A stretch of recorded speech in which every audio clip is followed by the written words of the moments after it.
up.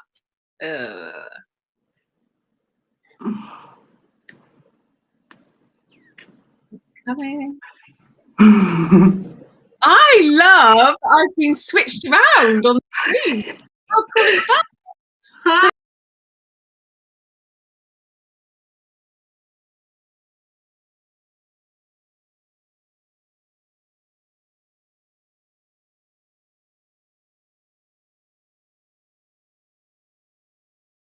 Menke, I'm in my white for the gin. I saw that comment.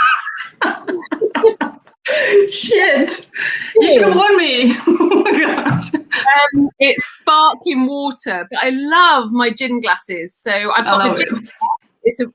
Honestly, it is. I'm being pure. It is sparkling water, and if you don't believe, here we go. Okay, I believe you. Good. You have a long day to go. Huh? Well, say how I would just be shooting myself in the foot, wouldn't I, if I started having a gin now? But maybe when I do mine at 7 o'clock, I might have a gin then. Who knows? Okay, well, listen, this is so gorgeous. Thank you so much for agreeing to speak to us all on such an important and pioneering day for horse welfare change makers. So I could not have run this conference without you speaking. So you're huge in my life, and how you and I always connect up until COVID, every year we'd be at an conference. I enjoy you very much, Menke, and I know that all the delegates will too. So I'm going to just let you crack on. Let's lean into women and business. And I know you'd like to sort of take us on a bit of a journey. Thanks. And thanks so much, Lisa, for inviting me. And I also want to start with giving you a big applause for getting us all together here. So if everybody would please share your appreciation also for Lisa. We talked about women not giving enough of their compliments to each other, and it starts right now, indeed. Thank you, Lisa. I love it. So I'm having a blast already. So yeah, a little bit about my story. When I was preparing for this talk, what I did in the past, I became a horse veterinarian, which, as you know, is a very male-dominated field. The vets in general, but horse vets, men are always getting the better positions, growing faster, getting bigger salaries. So that was horse veterinarian, and then I thought, if I really want to help horses, I need to be able to do a social study on the side of being a veterinarian, because it's basically about changing human behavior instead of horse welfare, the horses themselves. So I did governance, and then I ended up working for the Ministry of Economic Affairs, which is also a very male-dominated field. They're all like middle-aged guys, white, a little bit overweight, and they make up our government. And to make it even worse, I went to Brussels and worked for the European Committee, where, there's even fewer women there. But what I found is that the women that were working in those areas and actually could make a difference, my role models, they would shift into this more male-like qualities. They would become like almost men themselves, competitive, and I thought, this is not what I want to do. If I want to make a difference, I don't want to become like a man. I want to be different, but then as a female, but still have the same value. So they say we are not the same, but we have the same worth. So that's what I want to dive into you all today, because I think if we understand the difference between male and female, and I'm making it really black and white, as if there are also male that have female qualities, but just for the sake of argument, let's start with separating that a little bit. Yeah, I want to thank you for doing this, because I think we don't have this conversation at all. And I think you bring this with equestrian, and coming from your culture, and not your culture, but the veterinary culture, and the whole supremacy. And I'm going to sort of, this whole system of what we are all navigating. And I think supremacy is systemic. That's the word I wanted. And I just think that we're going to explore how you are in that landscape, and how we can all sort of explore how we are in the landscape. So thank you. Thanks. Yeah, it's the veterinarian world, and then later I'll come with some examples also for having a technology company getting funding. But let's first, I wanted to ask you guys what you think. I can share my screen, right? Yeah. I have a little bit of a teaser here. Do you see it? Yeah. Yeah. Okay. Wait, like this? Okay. So we're going to talk about monkeys because talking about monkeys is easier than about people, because it's the monkeys, not us. And let's say we have male qualities and female qualities. And now I can actually not see air meat anymore, so you guys have to help me a little bit. You're looking good. You're looking good, Menke, and I'll step in if there's any problems, but you're looking great. Okay, good. So first, before I share my vision on male qualities and female qualities, perhaps you guys can put it in the chat what you think are, and only name the positive, please, the male qualities that you like and the female qualities that you like. Great. And if there's anything interesting, Lisa, you have to read them out to me. Yeah, great question. Typing, I'll have a think. I do think that when I race as a runner, I have to access my masculinity, and it's a really important. I have to literally step into that competitiveness. Right. It's quite a selfish. I really have to be more selfish. Yeah. And when I step into my feminine energy, I'm like long spoons. I'm only really at my best version when I'm giving to others. Yeah. And so this is really interesting for me because I literally, when I put my running gear on, I have to go into like this Wonder Woman transformation. I love it. Yeah, so that's already a lot of man and female qualities. I love it. So how I ended up summarizing it after all those years working amongst men and also trying to find out what is actually my female quality, this is a bit of the summary that I got. If men are wired, like in our culture, learning that they are the ones that have to provide. They have to get those bananas. They have to fight for it. They have to stand up to get them. They have to collect them. And then the female actually are the ones that divide those resources, that actually make sure that the kids, the babies are taken care of, that there's also maybe a more long-term vision there for everybody to be happy. So that is, I think, what happens if the system works. The guys are good at providing. And again, this is a cultural structure that we are about to change, but this is how we are brought up. All the children's books that I have been seeing when I was a kid were all about the princess needed to be saved by the prince. There was never a prince that needed saving by the princess. And so you're sharing the narrative that is the tradition norm. Yeah. And still you see that this narrative and norm, you see it still a lot in many, many different details. And I'm now in my 30s, so I imagine all the people that are older than me have also not been brought up with any equality or balance, or actually female also being able to have male qualities. So I see this still as a assumed, it's like it's beneath the surface. We don't speak it up anymore, but it's still there. What happens if this system doesn't work? And actually the males are getting all the resources, but they are not sharing it with the females because the females need to divide the resources, then we have a problem.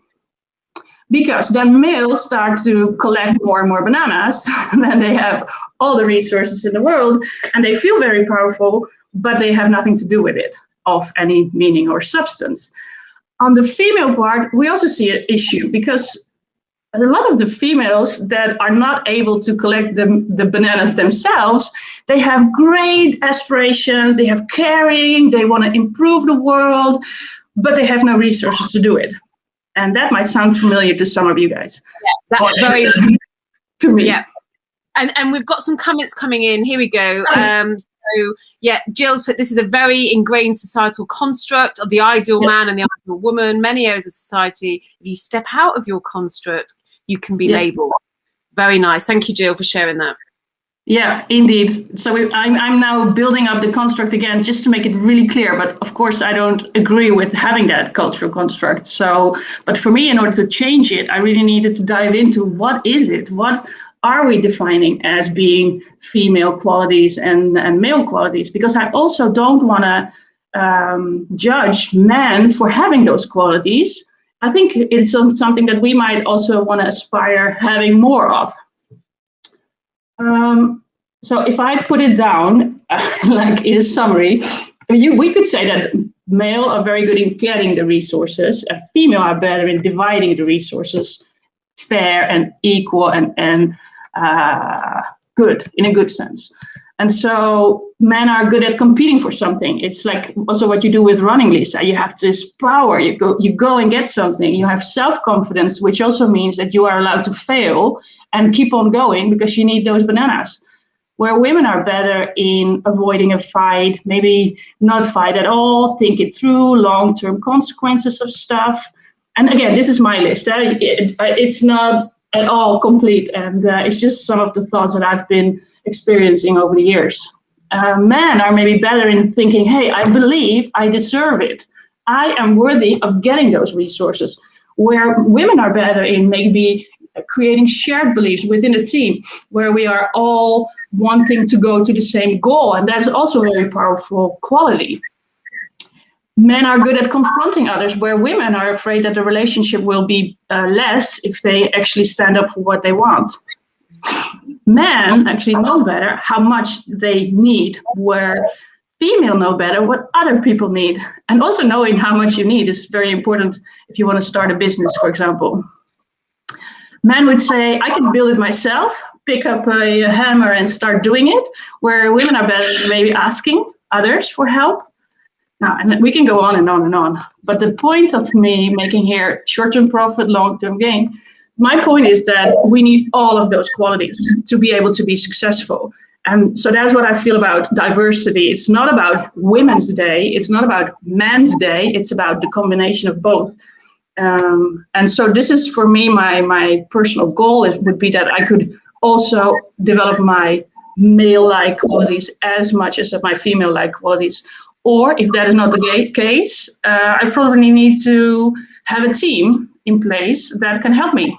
That maybe I need some guys that assist me. So I don't need to do it alone. If I have a diverse team, I can have the same result. Okay, I'm a little bit off guard because I don't see you guys. Okay, I can see you. So okay. It's coming back. Just give it a few seconds to just come back off screen share. So you knew you screen shared, yeah? And now you're not. Yeah. So we've got Jill. Sorry, go on. Go. We just had Jill put here this idea that strong women has to be a ball breaker. You know, this whole stepping into a different construct. Cami can see us. Thank you, Cami. I personally think that we're not simply male or female, but actually society's making us think that certain things are male or female. Okay, we're getting into binary now, aren't we? We're getting into this. And Menke, this is your story about how you've shown up to, you carry on. It's your story. Yeah, so I wanted to make it a little bit binary, just to show you what is actually perceived as female qualities and male qualities. But again, my goal would be to have all of those qualities developed in myself. But I found out, and I have some funny examples later, that I'm actually also a female, and I also might lack a little bit of the male qualities. And just by making it this binary situation, it becomes more clear to me what I want to achieve or need to develop more of. Yeah, so good point. That's definitely not the goal. So in the journey, do you like I can share the screen a little bit more. I started out as the typical female, wanting to change the world, have welfare, caring of others, caring for the horse in this sense. I think we all know, and we all have that same feeling. I wrote the book Horse Signals, and of course, very proud of it, and it's all about welfare, but I still felt that the impact that I could have with a book like this was too limited for me. Although it is translated in 8 languages, and I think the publisher is also in the audience, so no offense. I wanted to do more. And then I got into technology and saw how technology influenced other industries, also caring for animals, but having a very interesting dynamic, because if you have technology, you can actually measure stuff. And if you, for example, if you count the steps that you take on a day, there's no judgment there.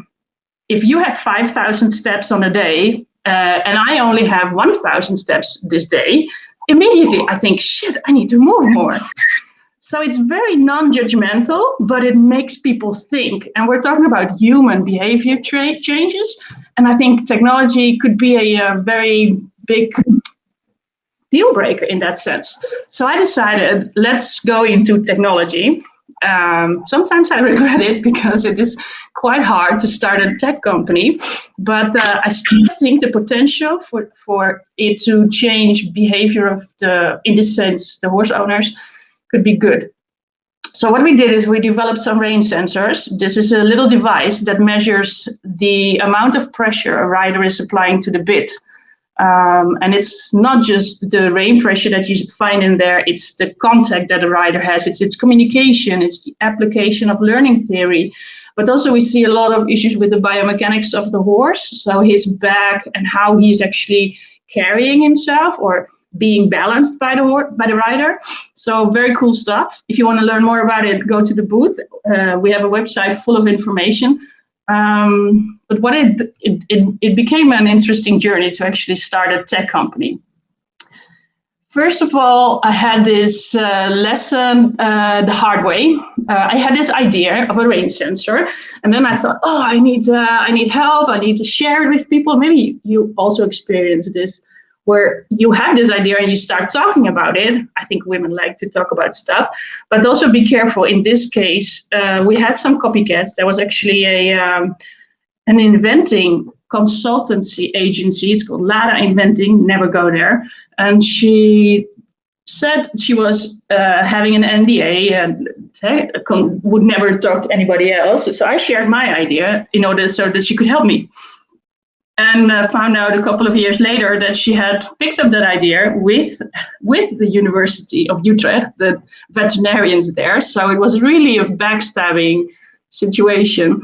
And they tried to also bring rein sensors to the market, which they failed, and I've never heard of them again. But it really made me think, wow, you have to find the people you trust to be able to share, because you do need to share the story. You need to bounce it off with other people, but be really careful who you talk to and who you trust. I had a lot of help from the Dutch government, who is amazing with entrepreneurs, but I'm sure that everybody in each country has different channels. My second lesson was, and Lisa, you will stop me if you hear anything in the chat, because I can't see you guys. My second lesson.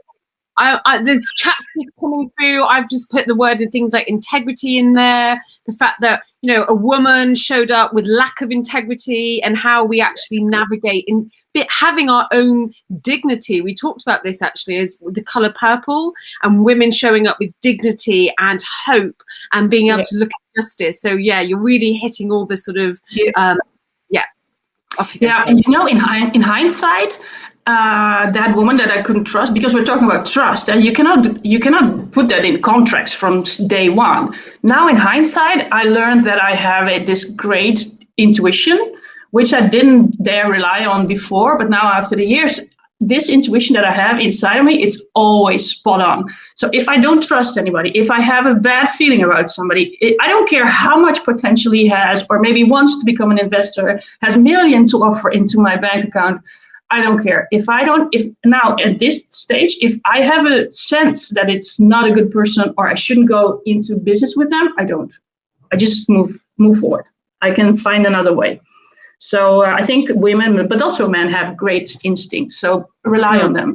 I love that experience has got you to this place of intuition. I've read quite a bit from Malcolm Gladwell, and he talks about, this is called thin slicing. So what you've done is you've thin sliced that person in a blink of 3 seconds, and you've called that your intuition or your instinct. And it's fabulous because there is an explanation as to why. So thank you. That's cool.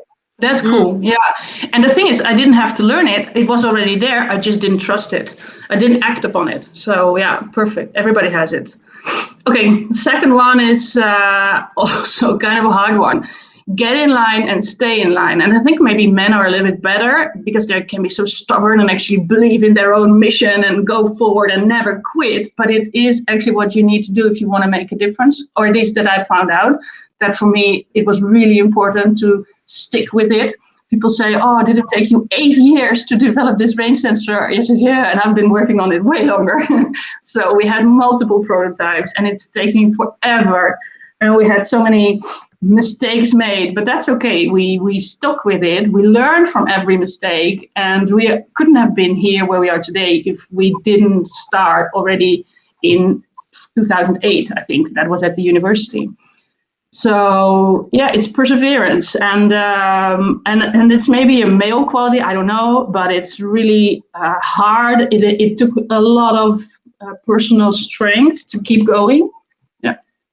Yeah. So surround yourself with people that believe in you and that can help you. Yeah. I thought that was that was such an interesting one about staying the course, especially if we are doubting ourselves. And that there's that classic phrase, am I enough or I'm not enough? And if you're showing up with that inner self-talk, then you're going to just flake away, aren't you? Like you would have gone back in 2009, like it would have just disintegrated. So that whole stay in the course is because of your commitment to your purpose and your ability to know your vision.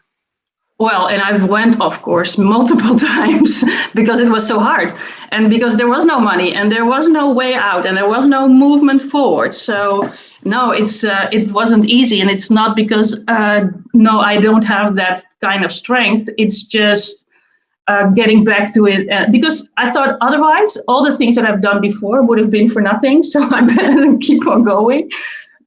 It's a really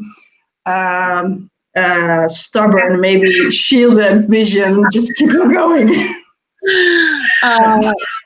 Okay, but that's your investment, and I think you are surrounded by people who can see the vision that you have created.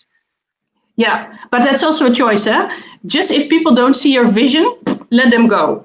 It also, okay, you need different people to help you and support you. I have mentors that also show me the things that I'm not doing okay, but they will believe still in the mission, that the vision that I have. And still it might be wrong, it's okay. But if it's not supporting me anymore, okay, that's okay. But then I don't need you around me. Yeah. So, Menke made a really great question that we're trying, I think both of us are dipping our toe around, and Susan's gone straight to the point. When you found it hard to keep going, was it because of the obstacles or because you actually doubted the vision? Oh, never. I never doubted the vision. I must be crazy, but I never did. And so, no, it's only the obstacles. Getting money as a woman, it is insane, the things that I've been through. And it's almost like racism, like people not being there or not believing you or not respecting you as a woman trying to raise money. So that's really hard. That's been really hard, but never doubting the vision. No. That's such an important point. Sorry, we're interrupting. You keep going and we'll come back to that. Okay. So this also relates to failing, huh? And we've talked about that. Are you the know-it-all, or are you able to fail and actually make the mistakes? And I think men are maybe even better with that than women are. But I've learned that in this failing, I was able to make so much more progress than being successful. And so there's a management theory. It is failing fast forward. So make as many mistakes as you can, get really comfortable with them, share your mistakes with everybody. There's even a session where they blame and shame you on stage, and you just have to incorporate that and say, oh, thank you. You think my hair is ugly? Well, thank you. What would your preferred hair color be? Like that. There's a really nice leadership training about that. So failing. And think about how you feel about failing, because that is the only way forward, and never let that slow you down. Yeah, so we talked a little bit about getting money, and it is so this is actually the first pitching I did. There was about 500 investors here in the audience, and you had to go upstage. I put a link if you want to see the whole thing, but it's really an art, and we took 3 months to get that presentation done, for just 3 months on one presentation. And the hard part is to be able to tell the story in 3 minutes, having the right arguments in the right order, with the right, even all the non-verbal communication was thought through. So every hand gesture, every comment, every pause was thought about. So yeah, taking yourself serious to be putting that much time into this really means, yeah, indeed, taking yourself serious. And yeah, that's something maybe we think too lightly about, but it was a good experience for me. Oh, a good training. It never resulted into any investment, because I don't know if you know these studies. If women and men give the same presentation for the same group of investors with exactly the same information, presentation, everything, the women never get money and the men always get the money. So they found out that, yeah, it's amazing. Only 3% of all the invested money goes to female founders, and in the Netherlands it's even worse. It's only 1.6% of the money goes to female-led companies. So no matter what you do as a woman, you don't get it, because men investors are mostly men, middle-aged, white men, a little bit overweight. They just like to invest in people they know, they relate to, and they like men because they can relate to them better. And they say, yeah, women, they have a hard time, they spend everything. Remember those monkeys? It's the women that divide the resources and the men that gather the resources. So they're afraid that if they give you the money, you will only spend it on useless stuff. You will never be able to stand up for what you need, negotiations, contracts, because that is the male-associated type. Yeah. That was so powerful. Sharing that part of your story, and that's your lived experiences. And I see you, I hear you, and this is prejudice, as we all know this. And prejudice is about prejudgment, that a woman will not have the same competence, or whatever language you want to wrap it up in, as a man. And this is why we have something like an International Women's Day, to showcase your journey. I'm interrupting. Well, it's not. It is so, and it's not our fault. It's our society. It's still that social construct that we live in. So even though we like to have it different, it is not as we like it to be at the moment. Yeah. Yeah, I can. If you're looking for funding, this is where we got a lot of the money.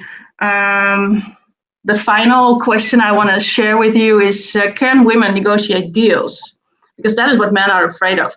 In business, you have a lot of negotiations about sales, distribution, production, investors, shareholders agreements, etc. And there's always interests that people are looking out for.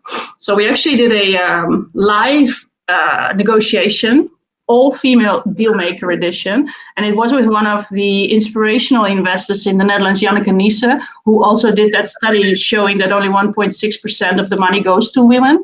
And so we did it live on stage, and I was the startup and she was the investor, and we negotiated all the terms. And with having two women do that negotiation, you could feel that it's actually about aligning interests. So if you are making sure that in this contract you have the same incentives of getting to the next stage, then you're aligning both interests, and then the collaboration will work. Having done also a lot of negotiations with guys, with men, you see that this is not always the case. They feel that they have their own interest. Remember, the monkeys getting the bananas, and they have to protect their interest. And so they want to see also the opponent party to do the same, have those interests, negotiate about it. So I thought a long time, I need to have that skill. And now also seeing how it worked with investors, I decided to actually not do any negotiations anymore myself. I will always bring a guy to the table. So I have a very great companion, my colleague, it's Martin. He's obviously a male, that helps. And also a lawyer at the table always helps. So at some stage, it's also good to realize that in this day and age, we're not quite there yet, and guys rather negotiate like guys. So then we just bring a guy. It doesn't really matter who it is. He just needs to sit at the table with you and say guy stuff like, okay, this is how we'll do it. I don't know how they do it, but yeah, it helps. It helps. Yeah. Yeah, Menke, that was a nice window for me. I don't know whether you want to, like, it's lovely to hear your story. I just thought one of the things I would like to sort of share is when there is this wall, and we can all relate to the wall. It's that whole not being seen, there's no connection. And it's because we are diverse. You know, like you just said, when I bring the correct gender to the table, and I say correct, I mean for the wall to lower, for interaction. Like you just said, well, that's easy. I can do that. I can just, absolutely. What I'm interested in is like showing up and recognizing, like days like today, that there is an absence of difference. And that's the line.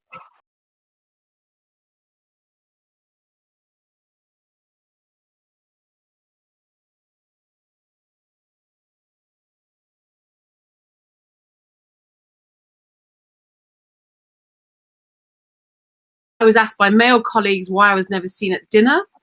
Hang on, let me mute her. I think I can mute. Yeah.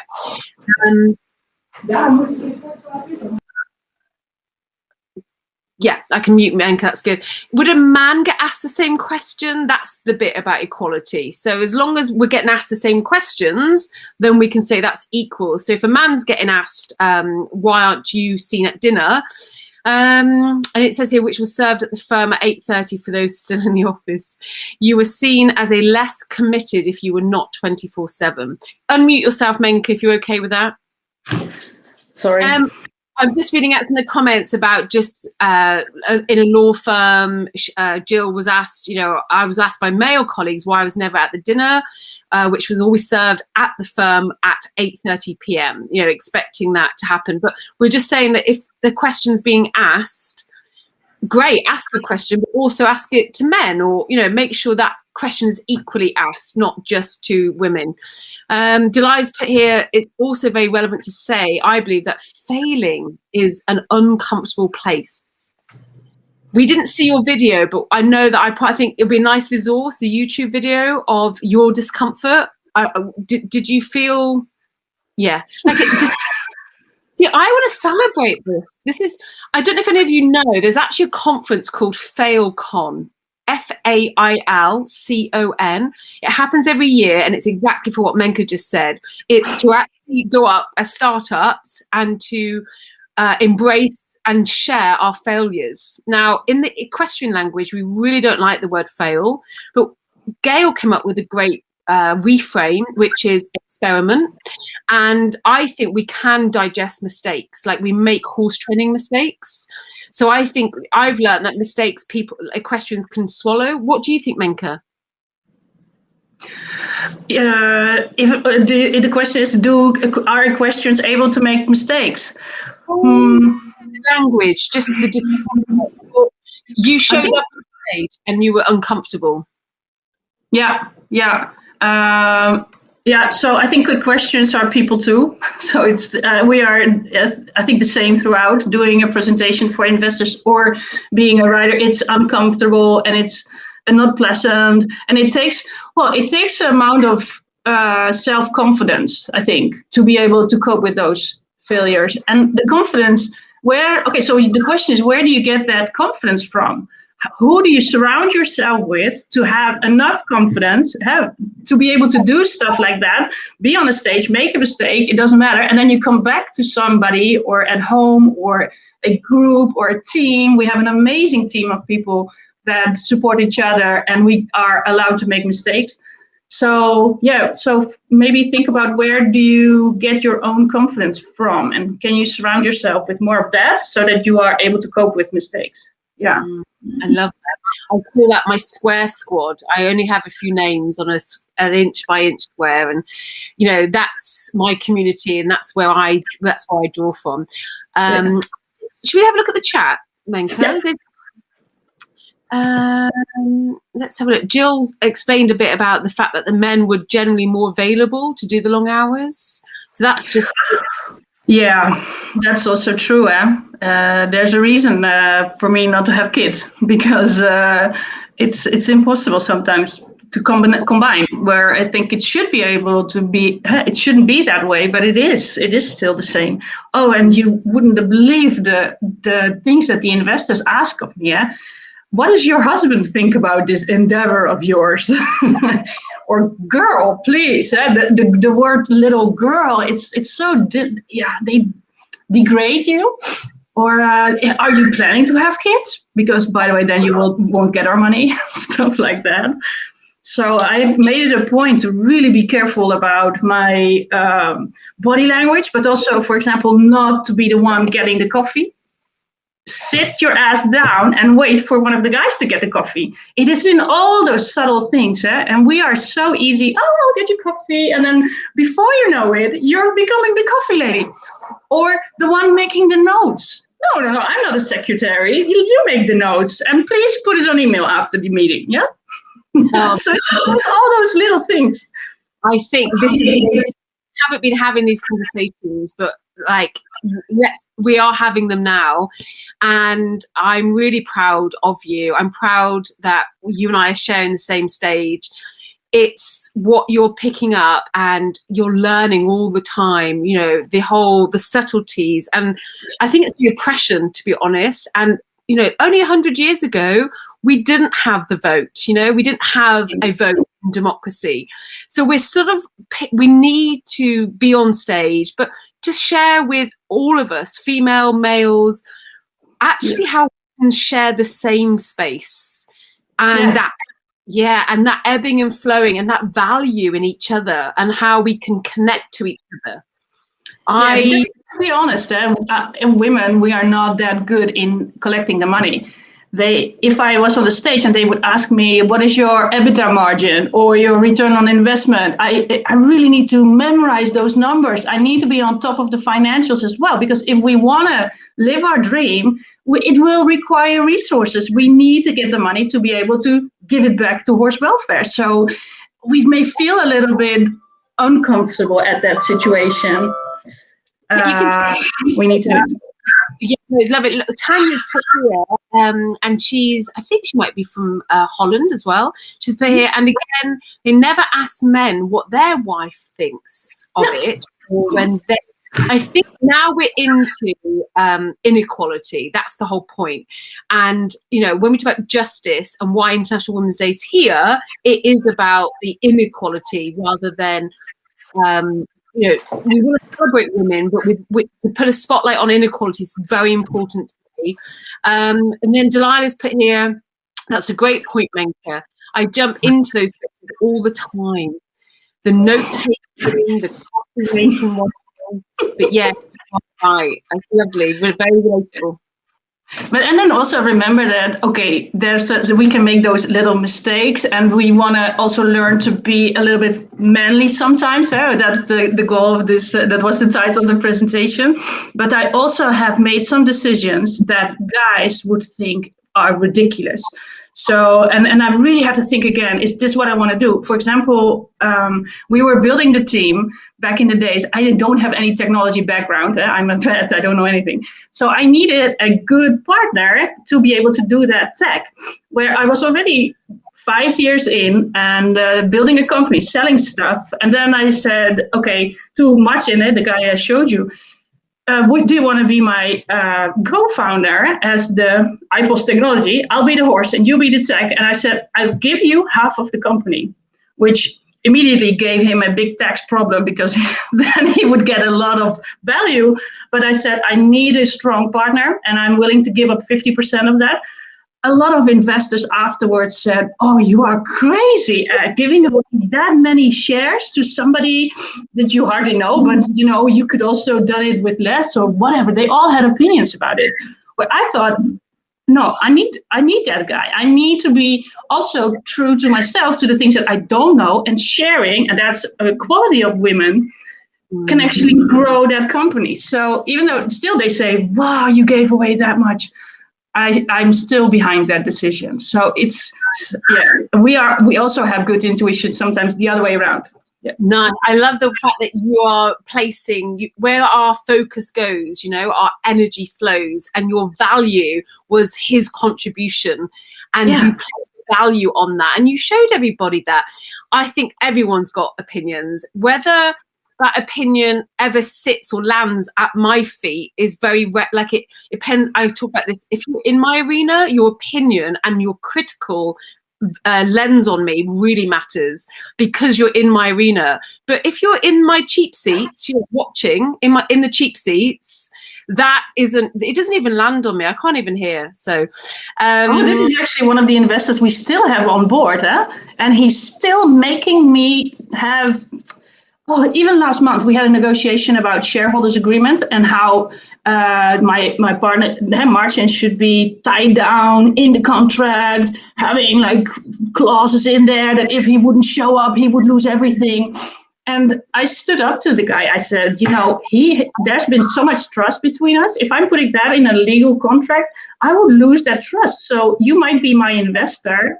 Great, good for you having the money, but it's still my relationship with the guys. So even if they are in the close seat to you, it makes it even harder, maybe. Yeah.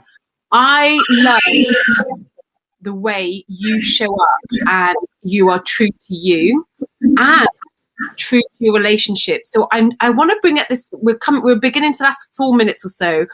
I want to talk about another presenter later on called Jan Beckstrand. She showed up in her female generosity.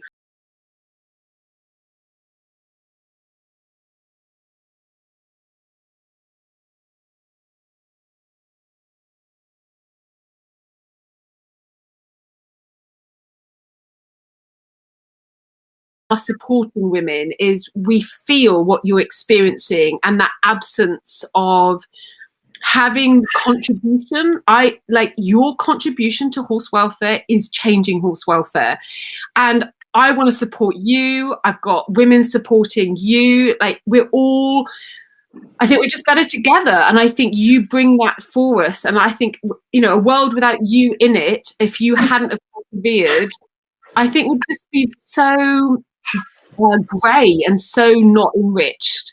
And I just wanted to share that. Yeah, I like it. Means it takes a really charismatic woman to manage yourself in the way that you.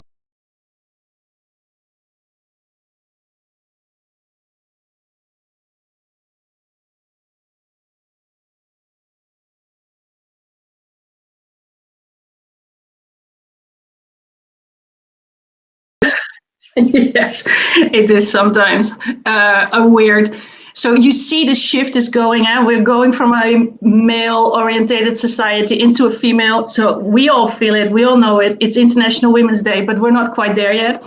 And I think we all have our little spot in that whole area on getting women acknowledged, but also in the welfare. And so researchers, they are doing a great job, but I could never do that. I could never be. Paul McGreevy has asked so many times, do a PhD with me, but I could not be a researcher. I have so much respect for those people. So everybody has their own little niche.